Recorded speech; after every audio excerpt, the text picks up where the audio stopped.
Hello and welcome to another episode of Starside Chat. I am one of your hosts, Aaron, and with me as always is Zach. How's it going, Zach? Good.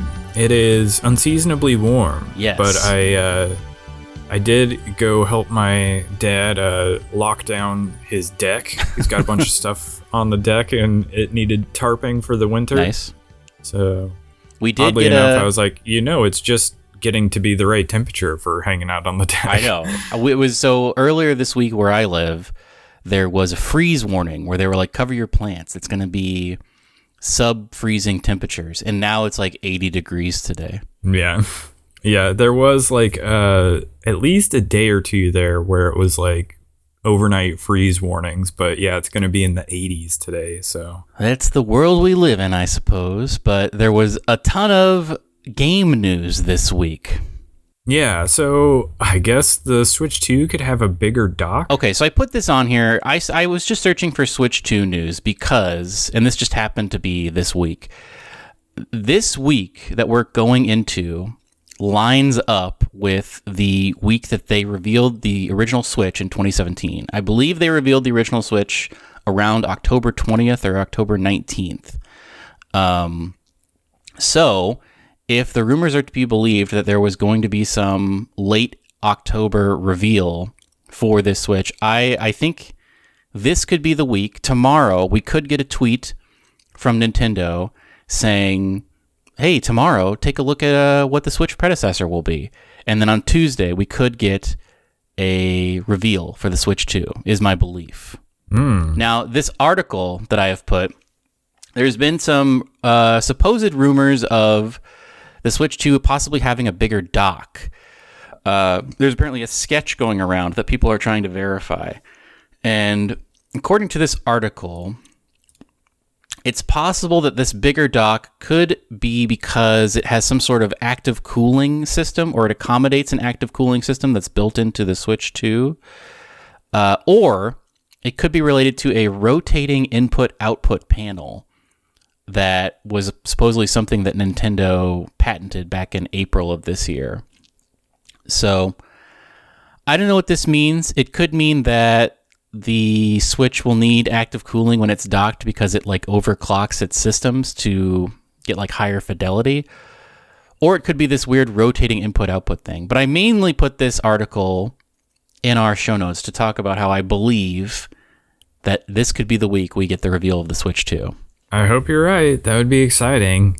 They have, this article talks about how they have 5 more months to announce it during the window that they had sort of previously said that they would have. So it's supposed to unveil sometime in this fiscal year ending in March 31st, 2025. That's correct.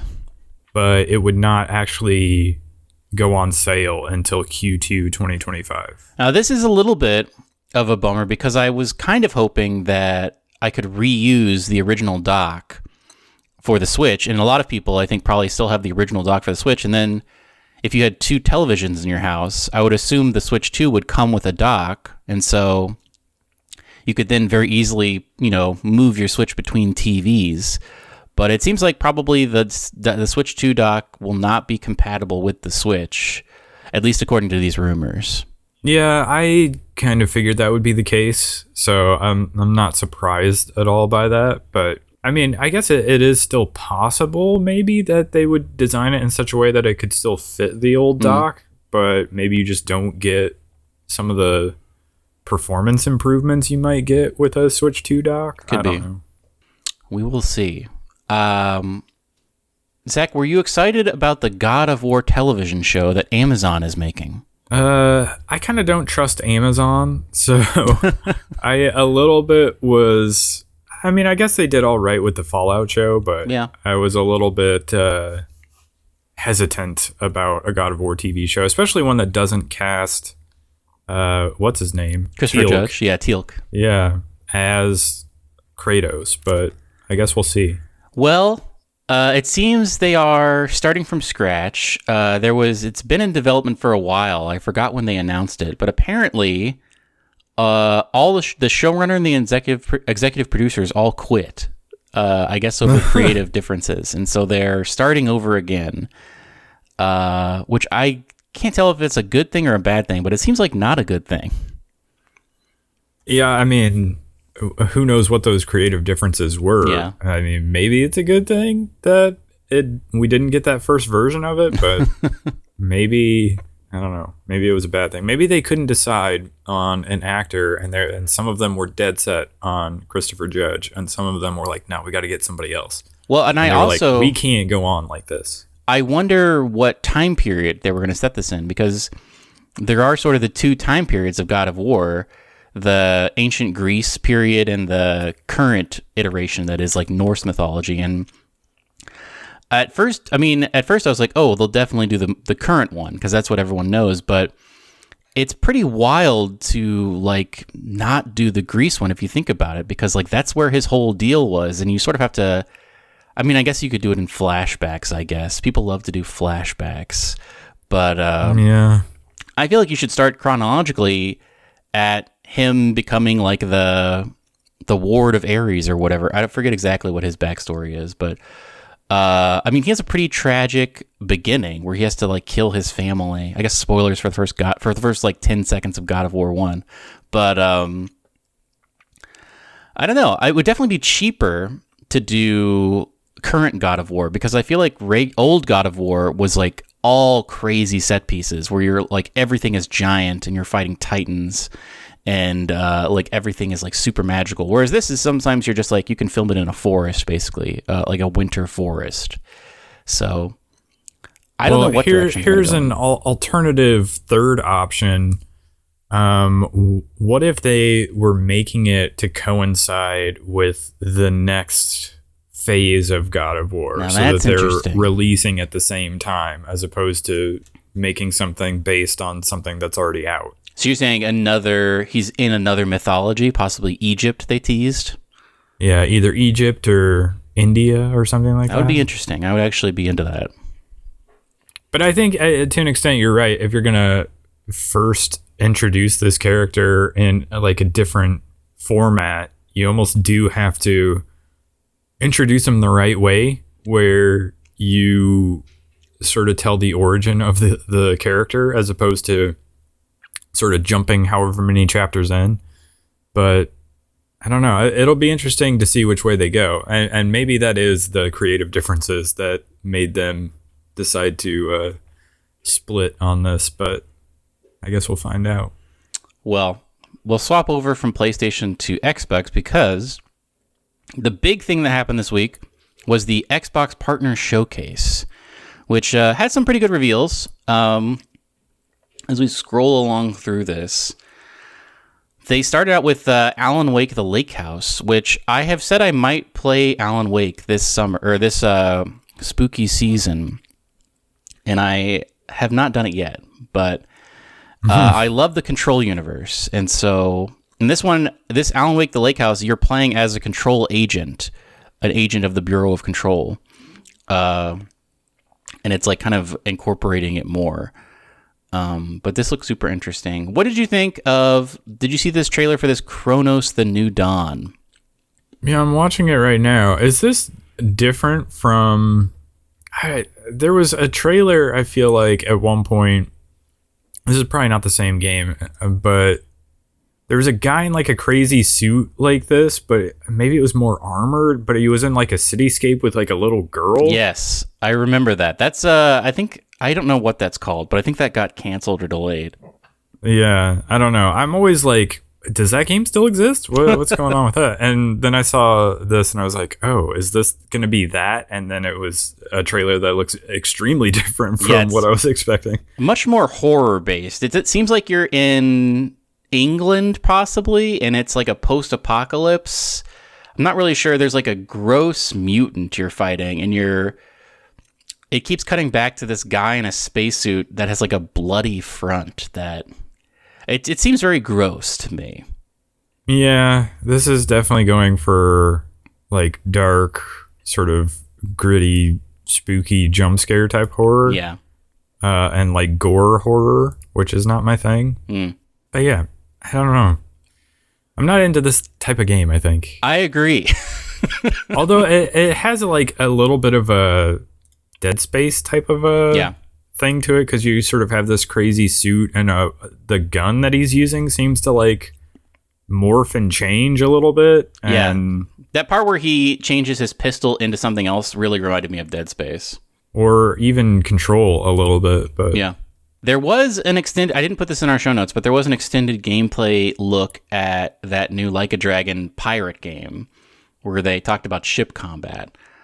Do you think you're going to pick this one up? You were very hot on the Like a Dragon series.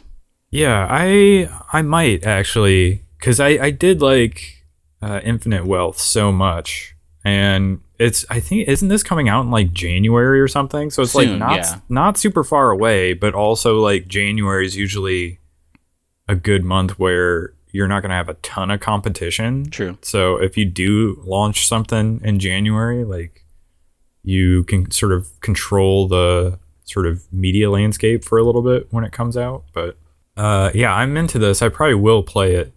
I almost don't even need to see more of it. Because I feel like sometimes their trailers can be a little too story heavy, such where you go back and watch it after you played the game. And you're like, oh, I can't believe they showed this part in this. Yeah, that was a problem, I think, with Infinite Wealth for sure. They have those like 15-minute, they had like a 15-minute gameplay reveal and then a 15-minute story reveal, which was just like, I feel like it gave you, even if I didn't finish it, but I feel like that gave you a lot of like late game spoilers. Yeah, and I remember it being like an odd spoiler for them to like reveal that Kiryu has cancer in that game. Yeah. Because that's sort of like, it's fairly early in the game that you find that out, but also it's like sort of a big reveal. And they just like had it in a trailer and you're just like, whoa. The next thing is my type of thing that I probably will check out. I think we talked about this forever ago on the podcast because they were doing like a kind of like a showcase where they were just, it was like white box showing you like what the game could look like, but it's now actually coming out. Mouse PI for Hire is kind of a Cuphead-esque first-person shooter where you're a mouse detective, and it's like very old school, like it's all black and white, and has that like drawn aesthetic that Cuphead has. And it's just like it's like a first-person shooter, I think, where you're solving crimes. I'm not exactly sure what the gameplay is besides shooting people. It seems like also you can have a little helicopter. You're taking pictures of clues. So I think it's mostly just a straightforward first-person shooter, but there could be elements of like solving crimes. But I love the way that this looks. Yeah, every now and then a game comes along that has such a unique look that you just kind of have to play it. And this is kind of one of those for me. It definitely has like an old school, like 1930s Disney animated cartoon look to it. And clearly that's what they're going for. And not to spoil what we're going to talk about later on in the show, but I have finished Epic Mickey Rebrushed. Whoa. And so I don't know, watching this is like, oh yeah, because there are segments in that game where it's very tied into like, you know, what is that old cartoon? Steamboat Willie. Yeah, Steamboat Willie. And it's like black and white animated cartoon, and you can actually go in and watch some of the old actual like Oswald the Rabbit cartoons and stuff like that in that game. And so just like sort of coming off of that and now watching this, I'm just like, oh yeah, I'm definitely going to play this. Because I've definitely not seen a first-person shooter like this before. It's definitely got a unique thing it's doing. But also, like, people loved Cuphead, so it makes sense to sort of capitalize on like an old-school look like this. But as I'm scrubbing through this footage, the thing they revealed right before this, or I guess 2 games before this, that I did not put in the show notes because I forgot about it.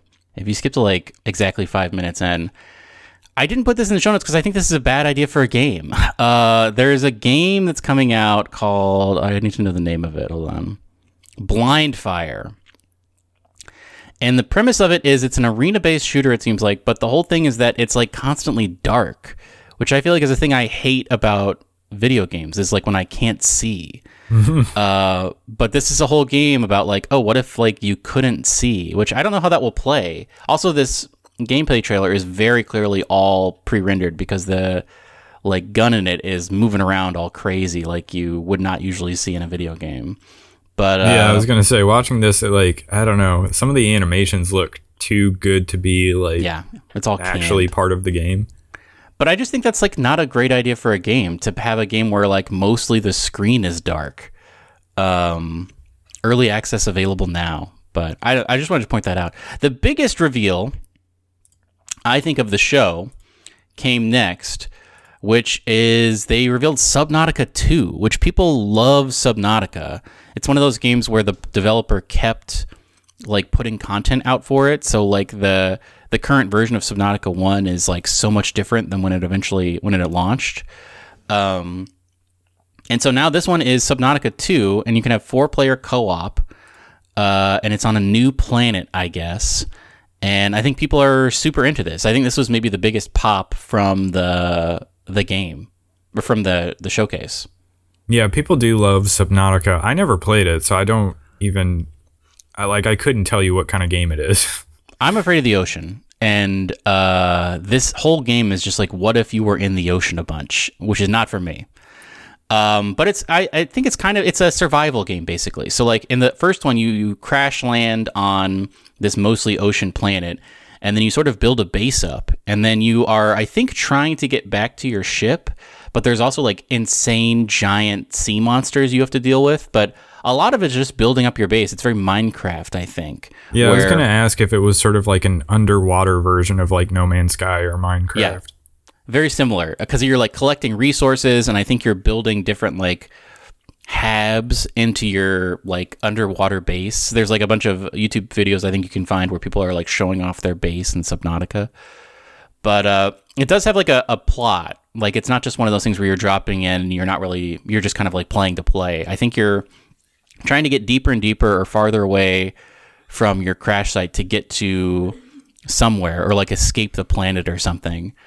But yeah, Subnautica 2. It sounds interesting, especially given that I like No Man's Sky, and if it is just like an underwater version of that, maybe it would be up my alley. But I also, if you are not afraid of the ocean, also to an extent, I feel like some of the worst parts of games to me are like the parts where they make you go underwater.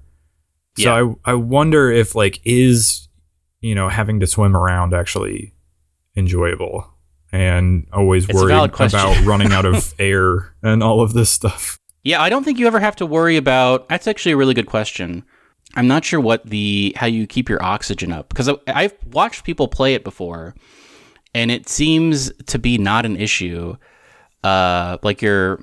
Because I get, like, fair enough, to an extent you're doing that with No Man's Sky, where you have to, like, hit a button and go in and use some sort of resource to, like, refuel your sort of suit protections or whatever against like bad environments. But that's true. So maybe it's not as bad as I am thinking, but just like when I hear it off the top of my head, I'm like, ooh, I don't generally love swimming in a game. Also, like being underwater like that and constantly having to like worry about how much oxygen you have would sort of be sort of nerve-wracking a little stressful. Bit. But yeah, but maybe it isn't. I don't know. We'll see. If they didn't give a release date for it, I think they didn't even say 2025. I think they just said wish list now. So who knows how far in development this is. We didn't see any gameplay. It was just a CG trailer, pre-rendered. The next thing they did that I care about is Animal Well is now available on Xbox. I didn't know it wasn't already on Xbox. I think it was a Switch exclusive. Switch console exclusive, I should say. No, I played it on PlayStation. Oh, well, so then maybe it just wasn't on Xbox for some reason. That's interesting. That's weird, because it does seem like the type of game that would be like a really good value add for like Game Pass, but... They ended the show with... I actually don't know how to feel about this. So they ended the show with something called FBC Firebreak, which is a Remedy-produced game. It's in the Control universe, but is a 3-person co-op first-person shooter type, I think Left 4 Dead type game. It's, I don't know how I feel about this, because I feel like games where you have to be 3 people doing a mission, that always reminds me of that hunting game from back in the day. Evolve? Yes, Evolve. Well, but are you against like one person who's like a big monster, or is it just a co-op survival thing? It's just a co-op survival thing. Oh, well then, in that case, it shouldn't give you Evolve vibes. It should give you... Yeah. I don't know, like Call of Duty Zombies.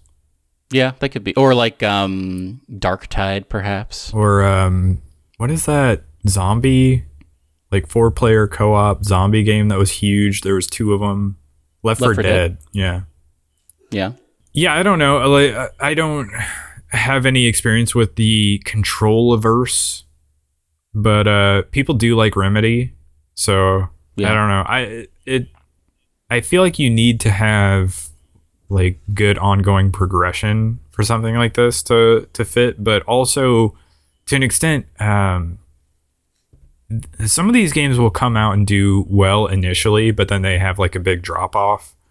So it's sort of how much content can you keep sort of going through the pipeline to keep people satisfied. But yeah, it is interesting that it's, coming from Remedy. It seems to take place inside the Bureau of Control, which is an interesting location. I don't know. I don't think I'm going to play this unless it is like a real huge hit. It's just, it just is a weird left turn to me. I was not expecting them to do a 3-player co-op FPS experience in this universe. Well, I mean, given the success of like Helldivers and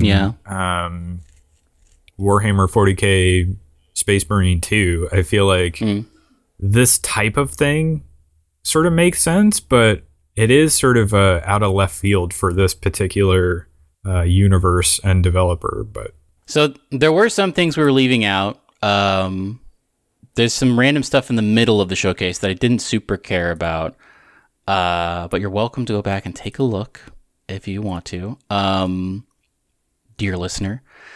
I did want to shout out something else that happened this week. A bunch of people got access to the new Space Age DLC for Factorio. Factorio is a game that I played a bunch for a short amount of time, and then I kind of fell off of it when Satisfactory came out. But the whole point of Factorio is making a rocket to get off the planet. And so this DLC adds to that, where now that you have a rocket, you can start to build in space. Once you've built in space for a while, you can then go to, I think, 3 or 4 different other planets to do things. Each of those planets are unique in some way. One of them is like an ice planet that is kind of like you have to jump from iceberg to iceberg around. One of them is like a volcanic planet, and then I think one of them is a crazy like marsh planet that has these giant spiders on it. But for people who are playing Factorio, I think a lot of people dipped into mods after the initial release because they wanted more, obviously.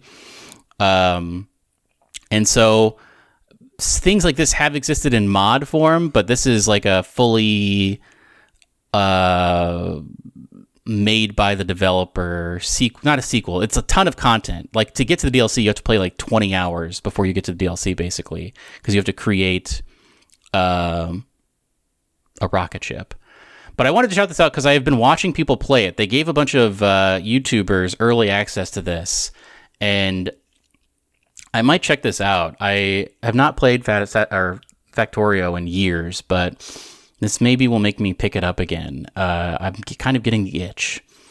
Did you ever check out Satisfactory? Or not Satisfactory. I get them so mixed up because they're similar in name and gameplay. But did you ever play Factorio? I did not, no.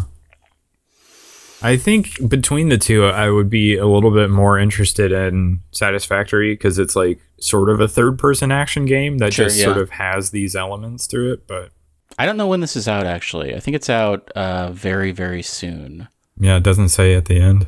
Yeah. Imminent, I would guess. So if you're someone who is into Factorio, you probably already are aware of this. But, Zach, I went down a crazy YouTube rabbit hole that I want to talk about. Okay. This, I'm not sure how to start talking about this. This video got recommended to me on my algorithm, and I watched it.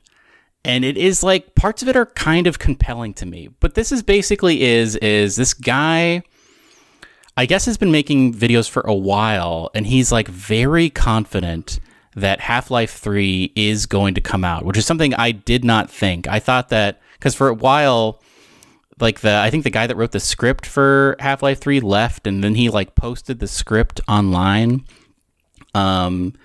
And I thought that was going to be the end of it, because they were just like, Valve is like no longer making Half-Life games. However, this guy makes a lot of interesting, compelling points, and his main point that he's making in this video that he believes confirms Half-Life 3 is coming out soon is, so I guess it all stems from this conversation that was had by supposedly an insider at Valve a bunch of years ago. And they revealed the hook for Half-Life 3 was going to be, at least at that time, that Gordon Freeman was going to have a robot arm, and he was going to, that arm, similar to how like the gravity gun in Half-Life 2 was revolutionary, and it allowed you to really mess around with the physics. The next, like Half-Life 3 was going to be all about messing around with physics in a different way. They were going to introduce thermodynamics into the game. So his robot arm was going to be able to affect like fire and water and earth and air, basically, by like increasing and decreasing temperatures of things in a way that would give you much more granular control over your over the geometry around you, basically. And the game actually started out at that time. It was like the arm is like an aperture technology, basically. It was developed by the people that developed the Portal technology. So it kind of looks aperture-y. It's kind of like white and black. And the game started out with you being in an aperture test chamber, sort of learning how to use the functions of your arm.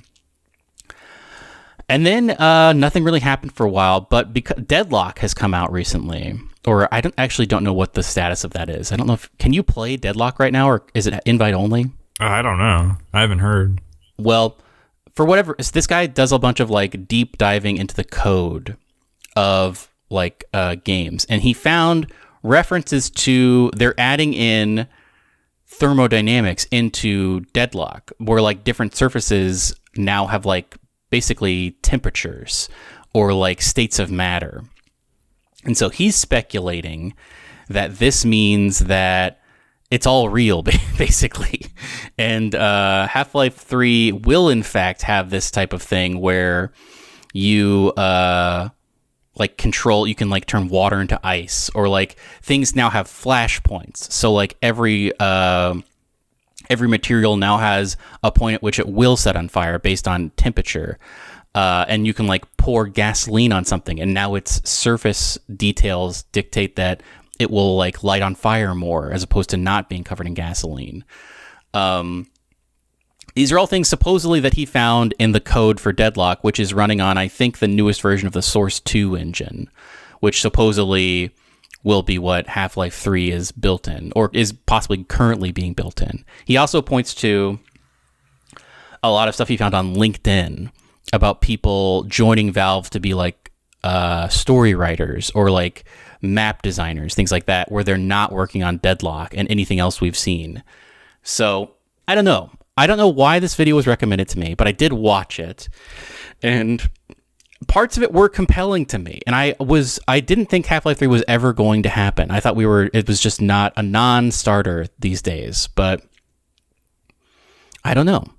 It's all very interesting stuff. Now, will this be a classic first-person shooter, or will it be more of a sequel to Half-Life Alyx, where it's a VR game? Who can say? But I did find it all very fascinating, and I wanted to talk about it. What are your thoughts on it? Did you ever play Half-Life 2? I did not. I don't know that I even finished the first Half-Life. Oh, wow. So I would have a lot of catching up to do if I really wanted to get into this series, but yeah, like you, I've always just assumed that Half-Life 3 is something that people want, but is probably unlikely to ever happen at this point because it's been so long. But maybe somebody somewhere is working on it, and you'll get like a sudden crazy reveal where it'll be like Half-Life 3 and everybody will go crazy. But I do think Half-Life 2 is still worth playing even today. Half-Life 1 parts definitely show their age, but I think it's still a great game. But Half-Life 2, I think I played at a very similar point in my life where I was just like, man, this is blowing my mind. The physics of this game, like there were, unfortunately, most of the puzzles seem very rudimentary if you describe them now.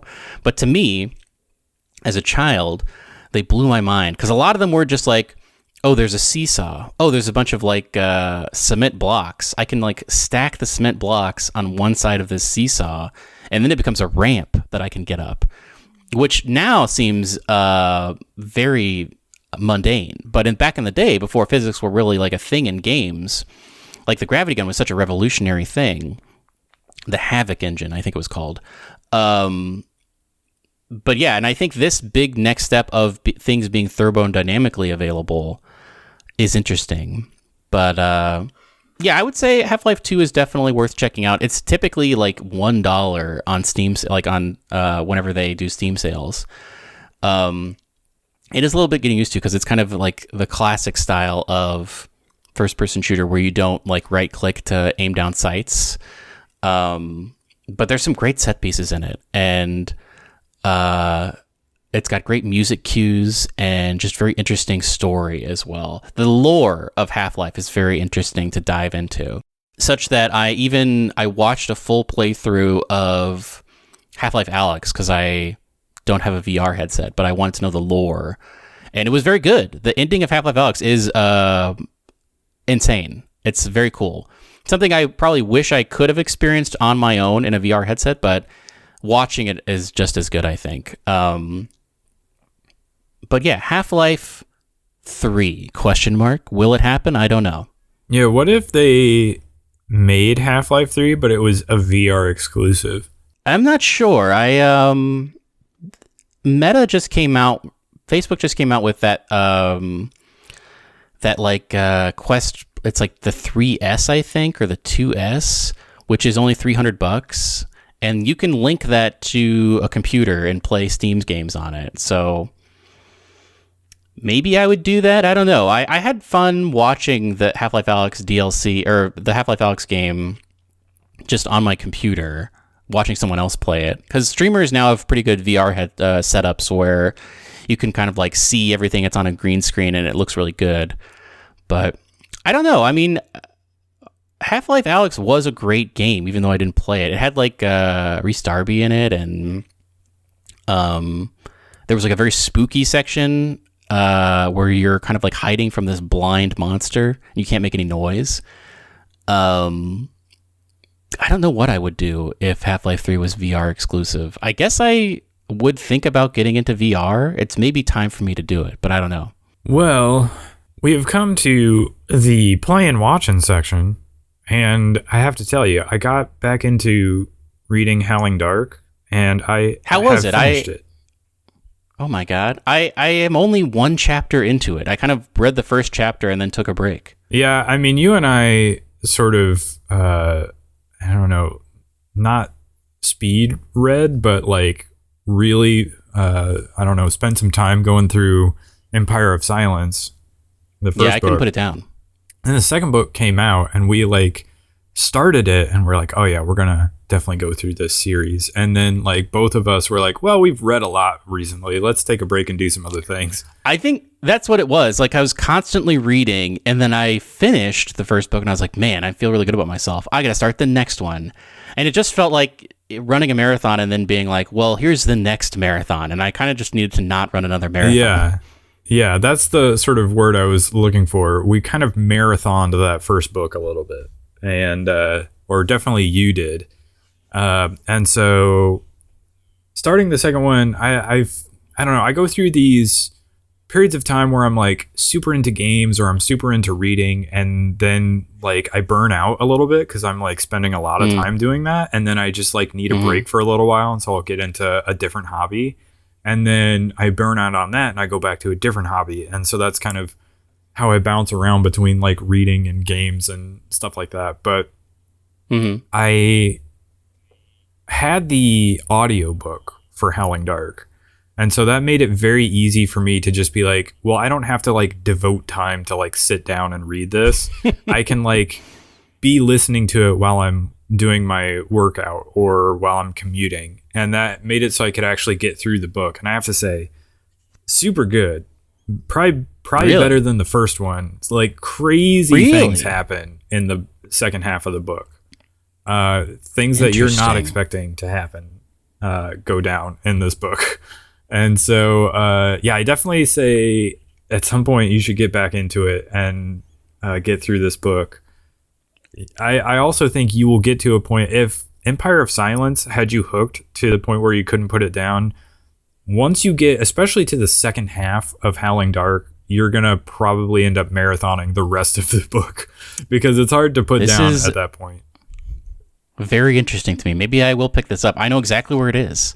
I could pick it up right after this. I would suggest you do, because I would love to talk about it more in depth, but I don't want to spoil anything because so much I do have happens. a question. I would like you to spoil one thing for me. Okay. At the end of the book, does he still have his cool laser sword? That's a good question. I think he does, yeah. Because I think we talked about it when we finished the first book. He gets that cool laser sword at the very, very end, and he never gets to use it. And he still has it in the first chapter of the second book, but he has not used it yet. Yeah, the high matter sword, he uses it throughout this book, for sure. Okay, cool. That's very interesting to me. But some crazy things happen later on. And I think he is, like, maybe temporarily parted with it, but I think he does get it back by the end. I'm trying to remember now. But, so much happens that I think you would definitely get hooked on it. But I will maybe have a report to give next week. Hopefully you've gotten back into it by then. But another thing I've gotten into, this was actually a recommendation from you from last week, but I think we talked about it after we had finished recording. So you had gone through a bunch of recommendations for like 90s and early 2000s era TV shows that are sort of lost to time a little bit. And you almost have to rely on kind souls uploading them to YouTube so that you can still watch them.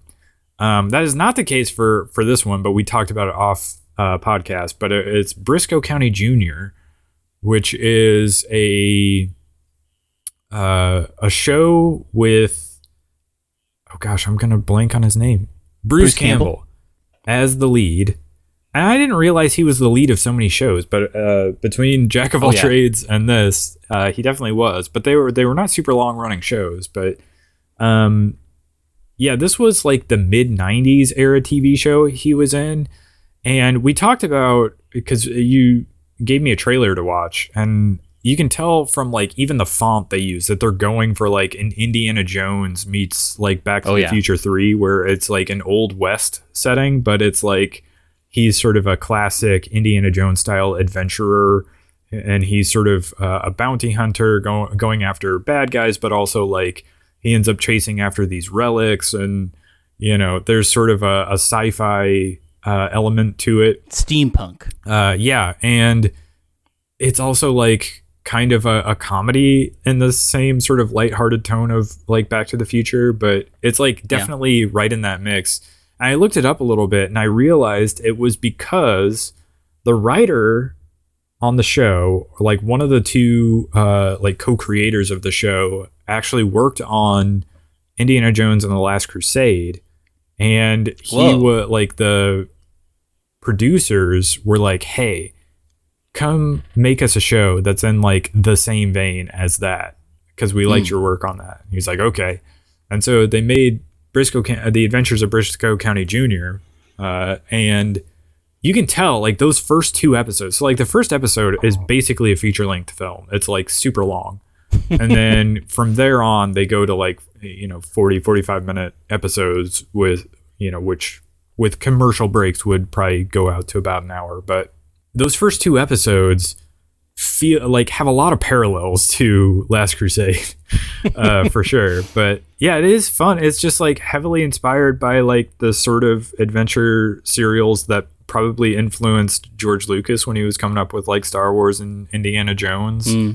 And it is just like your classic adventurers TV show.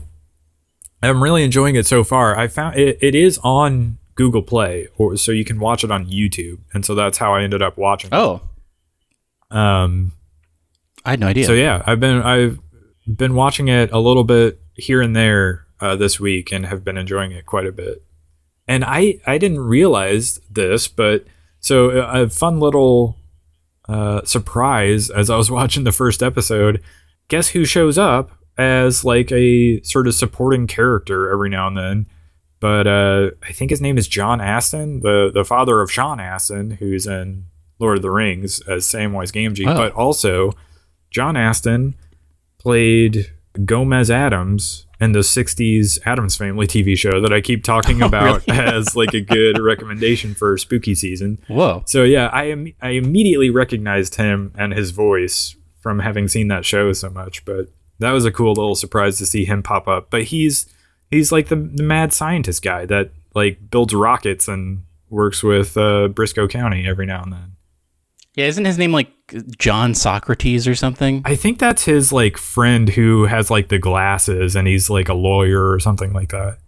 I think Socrates is that guy. But the sort of mad scientist guy who has like the builds rockets and stuff like that. I don't remember what his name is, but I just call him Gomez Addams because he was obviously the father in the Addams family. But yeah, really entertaining show, I have to say. Especially if you're like a lot of modern movies and TV shows are not doing it for you, are missing the mark. Go back to like a classic adventure TV show from the 90s. And Bruce Campbell's I think an underappreciated actor. A joy to watch and everything.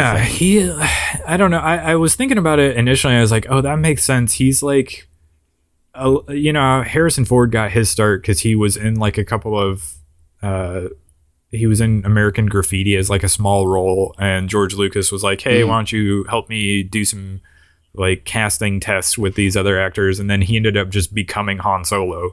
And from there on, like you realize, oh, he actually has this like screen presence about him where he actually can play that kind of character really well. And from there on, he just kept working with George Lucas, became Indiana Jones, all of that stuff. I feel like Bruce Campbell probably had something similar where he ends up in these like Evil Dead movies and you realize, oh, actually he has like some charm and like he can pull off comedy, but also like serious stuff as well. And he has like the screen presence about him. And he ended up being in all these 90s era TV shows, but he didn't have the overall like Hollywood success of Harrison Ford, obviously, but an underappreciated actor, I would say.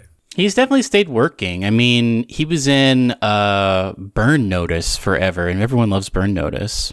I never watched that show, but I do like Bruce Campbell whenever he pops up and stuff. So he's great. Other stuff I've played this week. So I've played in small bursts a little bit more of Luigi's Mansion 2 HD. I am on the second house now. Getting close, I think, to the third house, but I didn't realize there were going to be different houses. Yeah. Wait, so is the second house the plants one? I think so. It's the one that has like the two towers and you're dealing with a bunch of those like the plants that look like those ones that like eat flies or whatever. Plants. Yeah. But yeah, it's fun. It's the type of game that you can like pick up and run through a mission in like, 15, 20 minutes and then put it back down again. So it's like really good to play in like a small, short little burst. You like play a mission or two and then put it back down again. And so that's kind of how I've been progressing through it slowly but surely. And then I did check out the Metaphor ReFantazio demo because that's available. I have heard people are very hot on this game. Yeah, I would not be surprised if this ends up being among the Game of the Year contenders because it is getting like really, really good reviews from pretty much everybody. And it is basically like medieval fantasy Persona, but like they've sort of refined the formula of like a Persona game from what I've been reading.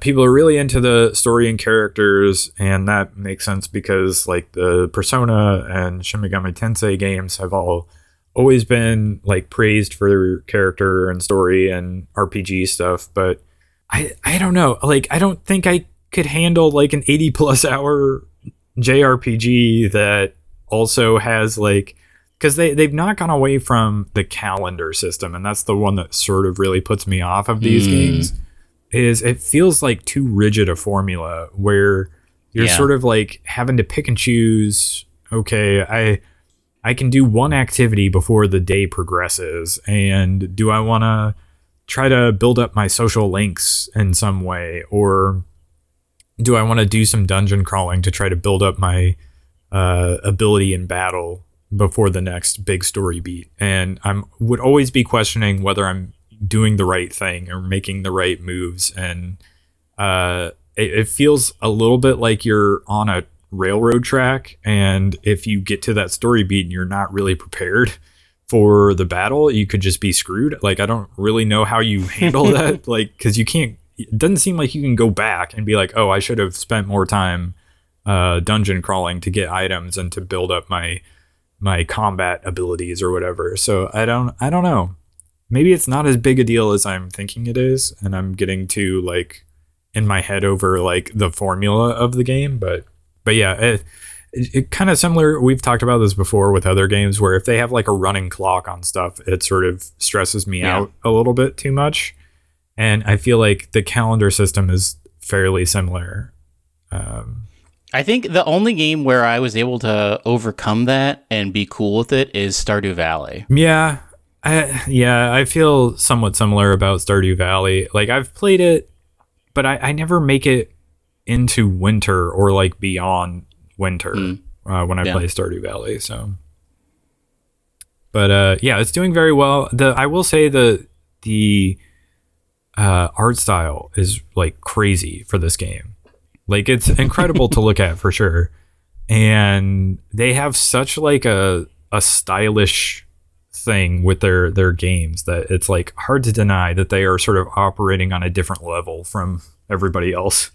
Even just with like menus and all the design of everything. It just like has such a stylish flourish about it that nobody else is quite operating on the same level. But yeah, I don't know.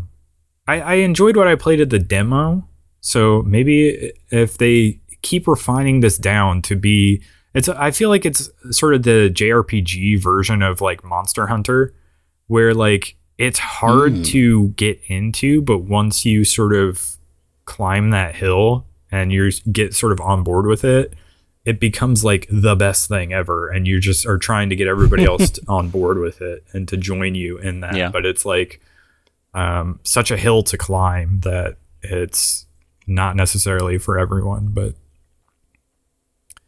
and then I did last night finish Epic Mickey Rebrushed, and I really enjoyed it. It's like, it definitely reminded me of like classic Nintendo 64 era 3D platformers. And obviously it's going to appeal to anyone who likes sort of old school Disney stuff, or like even the Disney parks, because there's sort of that element to it as well. But I kind of like the way the story came together as well. How many hours do you think it took you? That's a good question, actually. It was probably roughly 12 to 15. Okay, that's not bad. How Long to Beat has the main story at 7 hours, but the completionist at like 26 and a half hours. I guess it would make sense that I was probably somewhere in the middle. I think the reason the completionist is like double the amount of time of like the main story plus a little bit more, which is roughly 13 and a half, 14 hours, somewhere in there, is because I think if you want to like, say you wanted to platinum the game on PlayStation, you would have to play it through at least twice. So that makes sense. But yeah, it is like, I think unique in the fact that it's a 3D platformer, but there's also like a morality system to it. And you're like making choices along the way. So you can either be like a good guy or sort of, I guess not necessarily a villain, but sort of not a great guy.